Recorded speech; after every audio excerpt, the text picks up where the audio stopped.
Guys, what is up? It is your boy, Chris Colgan, real estate agent here in Virginia, and I decided to finally leave Keller Williams after being there for 4 years. And in this video, I'm gonna break down why I left Keller Williams. You're definitely gonna wanna watch all the way to the end. And I decided to join EXP, and I'll tell you that as well. But this isn't gonna be a huge sales pitch on EXP where you're gonna pass out or anything like that. I just wanna tell you why I left KW and kind of just give you the backstory. So if you are an agent who's at KW or you're thinking about joining KW, I'll kind of just give you a little bit of information on that. But let me just start by saying I have nothing bad to say about KW or anyone there, or the management there. They're all great people, and I believe they definitely want you to succeed. They wanted me to succeed, but we just didn't really fit well together anymore. So I just want to say that because this is by no means a bashing video at all. But before I start, definitely subscribe to this channel if you're a real estate agent, because I'm gonna be breaking down like my YouTube secrets to how I do a couple $100,000 a year in sphere of influence business without driving around and doing Popeyes and all kinds of other things. And did I say Popeyes or Pop-Buys? I think I said Popeyes, but whatever. Around and doing Popeyes.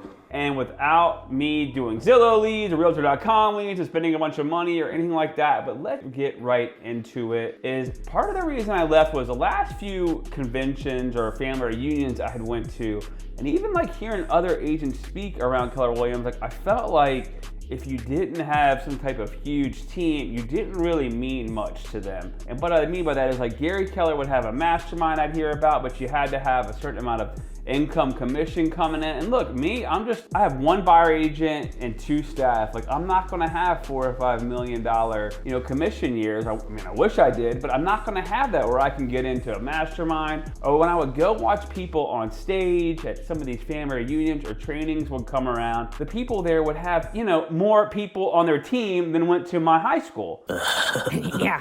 So I thought to myself, like someone like me who's just really honestly focused on the net profit, like it just started not feeling like I fit in anymore at the company. And when they would have a speaker come around or like somebody come around, it was this big deal, and then the person would, come around and talk, and they hadn't been on an appointment in several years. And I would think to myself, and I used to hear stories like, what is this person like actually netting that's on stage? Like how much money are they actually making? Because I used to have the huge real estate team, and honestly, like I didn't make that much money. Like there was months I had to borrow money from my parents or other things like that, and here I am walking around with 10 agents, and I'm spending all this money on Zillow and all that, and they had me on stage talking at different events. Now it doesn't mean that I don't know what I'm talking about. Those people don't know what they were talking about, but like as a single agent or a small agent who just wants to go sell houses, focus on their net profit, like I saw the writing on the wall. It was definitely meant for more huge teams and not the solo agent who just is there for what we should all be there for, to make money. Another reason I left, number 2 reason, was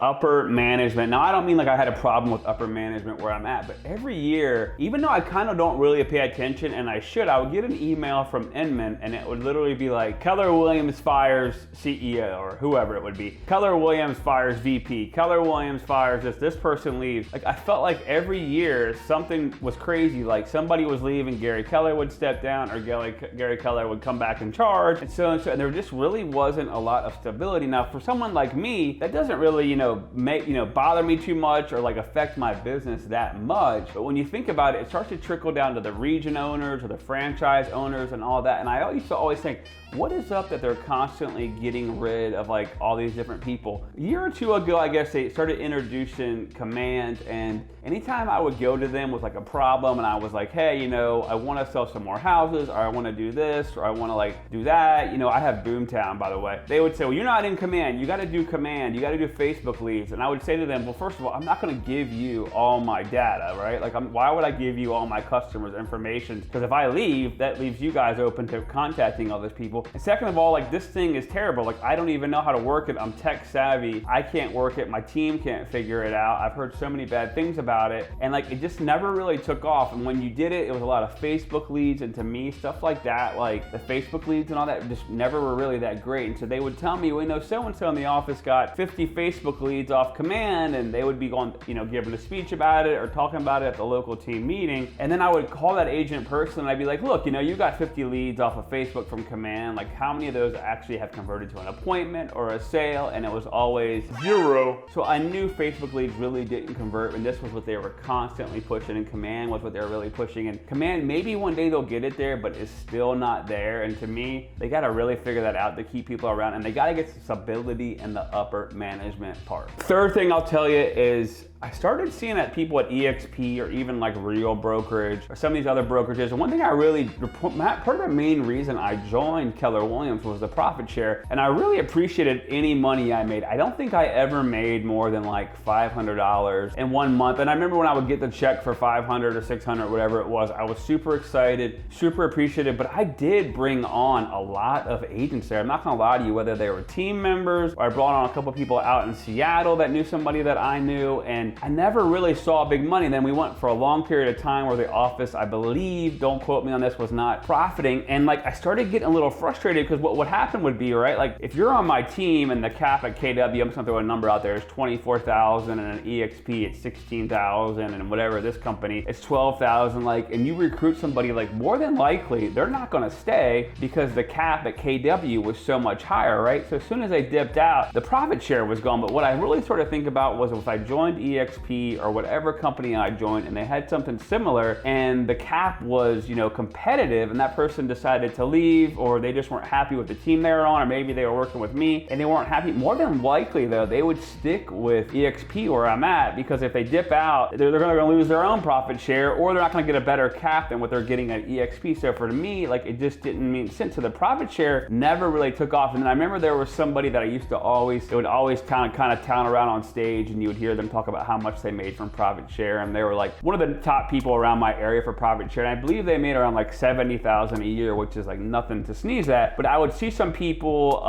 profit share or whatever they call it at EXP, their downline money, and they're making like 70, 90,000 a month, and here I am, I'm like, dude, I've recruited all these people to KW and I'm more or less made like $500 1 month max. So I thought to myself, something's not right. Not that they're doing something shady, but the numbers don't break down right for me, where if I really wanted to focus on that, like, and build that as part of my thing, because I don't always want to be selling full time. I just felt like, all right, well, let's think about it, right? Like if I'm making 500 tops and somebody else I'm talking to is making 80, 90 grand, yeah, they may be a unicorn, right? But still at the end of the day, they're making 80, 90 grand a month and revenue share at EXP or Real Brokerage, wherever they may be. And I was like, you know what? I got to go somewhere where the opportunity's bigger. And if somebody that works with me on my team or I recruit them, they get upset, they're not going to leave more than likely. Also, if they build up their own revenue share as well, right? So that was another top reason I decided to leave.